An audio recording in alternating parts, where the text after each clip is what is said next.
निर्वाचन नहुनको कारण चाहिँ के हो भने त्यो विषयमा नेवी संघ अन्य संगठनका समर्थकहरूले आन्दोलन गरिरहेका छन्। यस सन्दर्भमा हामी त्यो समर्थक संगठनका केही व्यक्तिहरूसित कुराकानी गर्दैछौँ। आखिर निर्वाचन किन भएन त? आखिर निर्वाचन नहुनको मुख्य कारण चाहिँ के होला? हामीले निर्वाचन हार्ने डर भइसकेपछि अन्ना सुब्बाले चाहिँ मध्यरातको 11:30 आएर बिना इस्यु कुनै पनि विषय नभइकन चाहिँ तालाबन्दी लगाएको अवस्था हो र अन्ना सुब्बाको तालाबन्दीलाई पक्षपोषण गर्दै क्याम्पस प्रशासन र निर्वाचन समितिले चाहिँ निर्वाचन स्थगित भएको सूचना। तपाईँ यो सन्दर्भमा हार्ने डरको कारणले चाहिँ यो गरेको भन्न सक्नुहुन्छ दावाको साथ? होइन, यो भन्दा अरू चुनावको अघिल्लो रात निर्वाचनबाट भाग्नु पर्ने के आइलाग्यो त्यस्तो?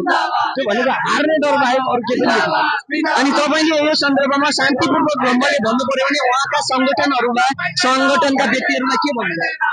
साथीहरू, निर्वाचनमा हार जित हुन्छ, स्वीकार्न सक्नुपर्छ। त्यसो भएको हुँदा निर्वाचनदेखि भागेर विद्यार्थीहरूको प्रतिनिधि संस्था, सोही संस्थाले बन्दक बनाउनेहरूका कसैलाई पनि छैन। त्यसो हुँदा तपाईँहरू पनि आउनुहोस्, निर्वाचन लडौँ, हार जित स्वीकारौँ र विद्यार्थीहरूले आफ्नो प्रतिनिधि छान्नबाट वञ्चित नगरौँ। विद्यार्थीहरूले हस्, धन्यवाद। अन्य व्यक्तिसित कुराकानी गर्नेछौँ। आन्दोलन गर्नको मुख्य कारण त थाहा भइसक्यो। यो आन्दोलन चाहिँ अहिलेको सम्म मात्र हो कि दिगो रूपमा पनि रहनेछ? यो आन्दोलन हाम्रो देशमा विद्यार्थीको हक अधिकारको सुरक्षाका लागि जुन हामीले अहिले सोही निर्वाचन प्रक्रिया अगाडि बढेको छ, यो सोही निर्वाचन प्रक्रिया हामी स्वतन्त्र विद्यार्थी समूहले जित्ने र विद्यार्थी समूहले हार्ने अवस्था पुगिसकेपछि सुरुमा उहाँहरूले अलायन्स गर्नुभयो। त्यसपछि हाम्रा स्वतन्त्र उम्मेदवारमध्ये हातबाट आक्रमणमा उत्रिनुभयो र त्यसपछि सकेन हामी अगाडि निरन्तर अघि बढ्नु।